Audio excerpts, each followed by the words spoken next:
making it. So somebody actually says, my YouTube channel, yeah, I'm sure you guys heard it now. And now you heard it. He say his YouTube channel, he makes how many billion every day? 2 billion plus. Yes, 2 billion. 2 billion, like really billion. That's 2,000 million. Yeah. And then that's what someone said. And then everybody, I heard it. People wanted a share of their money. So, and then you're listening and say, but this thing you're saying doesn't even make sense. It doesn't even make sense. So, did Pastor Jerry Eze's YouTube channel really make 2 billion every day? In this interview, he finally reacted to the viral claim, and his answer reveals something more important than the money. Behind the global audiences, packed prayers, conferences, and extraordinary influences were years of preparation, communication, training, structured work, prayer, and consistent growth. This is not simply a story about fame, it is a lesson about becoming ready before opportunity arrives. So, what actually built Pastor Jerry's influence, and what can every person building a meaningful life learn from it? This is the story. Okay, so Papa, by the reason of growth and how far God has brought you, is there anything you look back and you just wished you did it differently? Something, flashback now, you're like, maybe I shouldn't have done it this way. Is there anything like that for you? to be honest, I don't have time to think those type of thoughts. No, but honestly, I don't. Where will I think it? Where will I think it? As I am here now, every month they say NSPPD to do.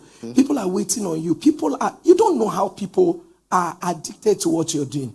Is it when I'm praying to receive from? Is it in the night when I'm praying to hear from God? Is it when I am trying to prepare for the next ministration? I was telling the leaders all the lineup from this US. Next week I'm in London. The upper week I'm in the US. The upper one I'm in Switzerland. The upper one where will I have time? From Kampala to Yaoundé and all that. Where do I have time to be thinking about what I will do differently? Where time for that? Hey. Papa, Papa, some people are able to impress only from a distance. Yes. When you come close to them, you begin to, see that, they are not, as impressive as you thought they were.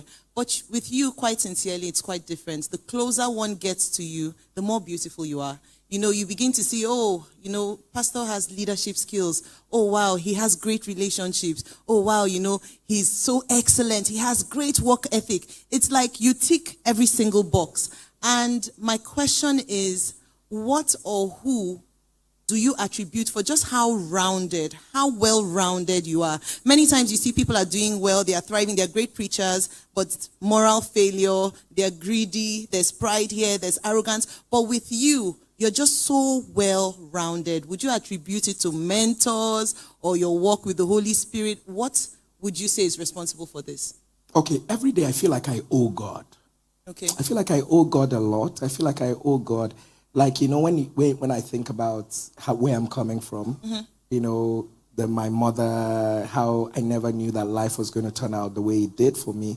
And for every increase in ministry, I just feel like I'm not doing enough for what you're doing for me. So I feel like I owe God, right. And that obviously is what has made me this, persistent, right. With things. However, I must agree that at every season of my life, God has exposed me to things that molded me.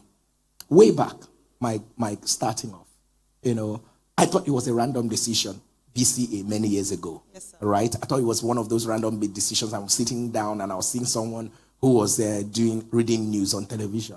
And I said, I can do better than this person. And that's how I just went. Next thing, I started reading news on TV. Wow. That was when God was trying to put together my communication skills. So, and then from there, I had to, work with the action at the time, HIV/AIDS program development program, which was World Bank sponsored at the time. So, and that also exposed me to development work, as it were. So, and then you just have to know how to dot your I's and cross your T's, as it has to do with development work. Then from there, I went to work for the United Nations, UNFPA. So that was almost, that started streamlining my life, more or less. Right. So all of these exposures, right? And then with the people I've met, and all of that, has had a way of just, structuring me into, so I'm here, I'm not doing ministry without structure. Right. I'm not doing ministry without monitoring and evaluating what we're doing. So we're not, you can't wish things. You can't say, oh, we made this impact. Is it measurable? What are the next milestones? What are we doing differently? So those are the kind of things God has exposed me to, that has helped me shaping the ministry, as it were. So I would say I owe God. That is for the spirituality part. And then I could say also, but I'm also a fast learner. Right. I'm also a fast learner. I try to learn. I learn from everyone. I learn from what you didn't do right. And I tell myself, okay, I wouldn't do this way if it were me. Do you understand? I'm listening to preachers and I'm like, well, I thought that he would have been more, and all of that. So if you come across as rude, I tell myself I won't be rude. So if you come across as endearing, I'm just saying, I'm a quick learner. I learn a lot. I listen a lot. I would rather listen to what you're saying, and all that. So I think my exposures, has, prompted me to becoming who I am today. All right. Amazing. Thank you so much, Papa. Okay, so Papa, now we're talking about both social and physical media now. Social media can be a toxic place sometimes. Yes. And then we're living in interesting time where someone will just hide behind one small data and say anything, fallacies. Sometimes it's clickbait for them to just get traffic. Sometimes I ask myself, when I see such posts, I want to enter that comment and tear that person because I know they are fallacies. But how do you put yourself together and not feel there's need for you to even respond to these things? Sometimes it can be, especially for those who are just following, for people who are in the house, they know better. But people are just following, they may be misled one way or the other. How do you... So initially, when this thing came upon me, I used to be very worried about that. So you wake up and then you just see something that is reported in the media. And then you're telling yourself, but that's not true. That's not true. Why are they doing this? I would call my wife. I say to my wife, what kind of nonsense? It should be, it's not true. And then days I'm just with my wife. I'm explaining something and I'm explaining, how can they say a thing like this? You just wake up and you hear Pastor Jerry has this amount of money. You have those people who are there, and then you have the people who just concoct lies from nowhere. And you have people who have perceptions of how Pastor Jerry should behave. They have perceptions. So, Pastor Jerry, if you are a righteous man, like the way we want you to behave, don't talk to anybody that is unrighteous. Don't talk to anybody that is unrighteous and all that. A few days ago, I had shared a picture of, the governor and someone just, and next thing I saw it on a blog and all that. Pastor Jerry starts moving with politicians. So once you drop my name, it will get traffic. So people just get traffic and all of that. So there's one that yesterday I told my wife that they saw prophecy on her. And it's online. So people wake up, they drop this one, they drop. But listen, I am not like, a few things I will continue to do. I'm not afraid and ashamed of sinners that call me pastor. I will never deny that God brought them to me so that they can be better people. So, and just in case you're too holy to go near sin, we are the ones that God has made so that we can go there and speak to them. And so I'm not threatened by, so I'm not that kind of pastor that you say, you see your member was got whatever and all of that. As much as I'm going to rebuke, of course, you guys know me when I'm one-on-one. I'm not laughing. I will shred you and all that. But you know what? I'm going to move out of there and call you my own. I will not be ashamed to identify with you because everybody is a work in progress.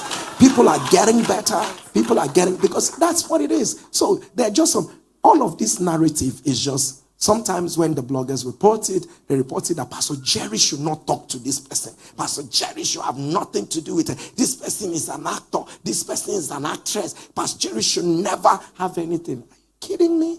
Are you kidding me? Or you look up to them. You call them your influencers. Whatever they do becomes a trend for you. And you think Jesus does not need those kind of people so that they can do influencing for the kingdom. Nah, cool, low down. Please help me look at your neighbor and say, I'm in the right place. Okay. So, Papa, you started ministry so early. And quite sincerely, your accomplishments don't measure up with your years. Just like streams of joy, the much God has done through us doesn't measure up with the amount of years that we've been around for. So I don't know, what advice do you have for ministers or just people that see, the feats and what you've been able to accomplish, but feel like they're starting out too late in destiny, they're behind time, and they are inspired, but they're just not motivated to move because they feel it's already sunset? What if I told you there was a time I felt like nothing was happening to me ministry-wise? You know how it is that you get to that point where I've done this. I was still going for ministrations, right? They will invite me, a couple, go to Lagos, go to Abuja. Something in me was just telling me, you ought to be more than this. I was in that space, I remember one day waking up after my night prayers. I pray in the night and I woke up. I just felt dissatisfied. And I'm just coming and all that. And you know that this church is a training ground. Yes, This place is, you guys trained me. You guys, you know how it is? In this church, you people are hard to impress. Very hard to impress people. So you are here preaching. Somebody will just be saying, be coming down. Be coming down. So every of these things formed a training ground for me. And for whatever it is worth, I also went through a season of dissatisfaction. So when people are seeing it right now, but know what I did? I converted my dissatisfaction to a season of laboring in the spirit. A season of laboring. Because God will create the opportunity. But are you ready for the opportunity? And the thing also, what people don't understand is that I had the opportunity of watching an NSPPD of that was in 2020. You know how Facebook just does those reminders of 2020, and it was the one I did with Pastor Ogoro, and all of that. And I realized how much we've grown. I realized how much NSPPD have grown. But there are people who are on the altar. The day you stop growing is the day people stop following you. So most persons are following you because all they see is growth. Do you understand? So, and for me, it is that persistence to continue to follow through, because at some point, it definitely has a way of paying off. Thank you, Papa. As pastors, leaders, workers, and members, how do we lighten this load of responsibility off you? Like, what can we do better? What are your expectations from us? I'm talking about Jerusalem now. What are your expectations from us? What do we need to do better to make the work easier? Not making the sacrifice lighter, but just making the work easier. What do you expect of us? Pray for me. Always pray for me. Always pray for me. Wish me well. Become more. And I'm excited to know that from this house, we've sent out pastors, everywhere. And I want to see people become more. This is a season where we have a lot of plantings to do around the world. We were praying for it. We were praying for a time where our church will be able to take pastors, overseas to pastor because of the greater. And we kept praying for to get the license both in the US and in Canada, and all that. We kept praying, and God did all the paperwork. The interesting thing is that this 2023, everything has worked out. So, but you want to know that I am sending someone who has my spirit. That's true. You want to know that I'm sending someone who understands. So the harvest is truly plenteous. So we have abroad, like you have a lot of people in Philadelphia, in what's it called, and in two other places. We have people who have donated church buildings to us, but there is no pastor. Do you understand what I'm saying? There is no pastor. So we have other things coming up. So I just believe it's an interesting time that God has brought us to be able to do these things, and all of that. So pray for me. Become more. Become more. At some point, stop playing with. You just know that life is more serious than this. Become more, because there would always be an assignment for the person who has become more. Wow. Wow. Please, let's celebrate. Pastor Jerry Eze's influence was not created by one viral moment. The spotlight only revealed work that had already been happening for years. The lesson is simple: convert dissatisfaction into preparation, continue improving when nobody is watching, and build the capacity required for the opportunities you desire. There will always be one assignment for the person who has become more. What are you building today that will prepare you for more moments tomorrow? Subscribe to the Builder's Journal for more stories about faith, purpose, and the people building extraordinary.